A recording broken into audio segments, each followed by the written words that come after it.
পড়েছেন। তো হেদায়ার মধ্যে একটা গুরুত্বপূর্ণ কাগজ হচ্ছে কিতাবুত তালাক। তো কিতাবুত তালার মধ্যে আমাদের হুজুর আমাদেরকে একটা ঘটনা বলেছিল। ওই ঘটনাটা হচ্ছিল, একজন স্বামী তার স্ত্রীকে তালাক দিয়ে দিয়েছে। তো এখন কি করবে? স্ত্রীর প্রতি মায়া মহব্বত জমে গেছে। এখন একজন বড় মুফতি সাহেবের কাছে গেছে। মুফতি সাহেবের কাছে গিয়ে বলতেছেন, হুজুর আমি তো আমার বউকে তালাক দিতেছি, ওনার প্রতি আমার মায়া মহব্বত জমে গেছে, এখন আমি কি করতে পারি?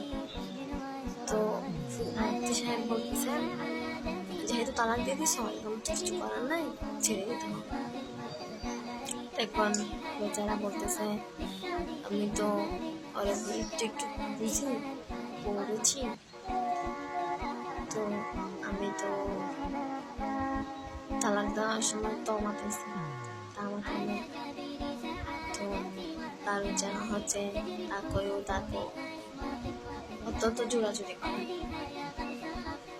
তো এখন মুফতি সাহেব গাবড়ায় পড়ে গেছে, এখন কি বলতে এরকম একটা মাসালা। তো কিছুক্ষণ পরে মুফতি সাহেব বলতেছে, আচ্ছা তুমি কি বিয়ে করার সময় অপ দিয়ে কবুল রাখছো নাকি কাপ দিয়ে কবুল রাখছো? তো বেচারা স্বামী বলতেছে, আমি তো তখন শুদ্ধভাবে উচ্চারণ করতে পারতাম না, তখন আমি কপ দিয়ে কবুল বলছি। তো মুফতি সাহেব বলতেছে, তোমার তো শেখানি হয় নাই।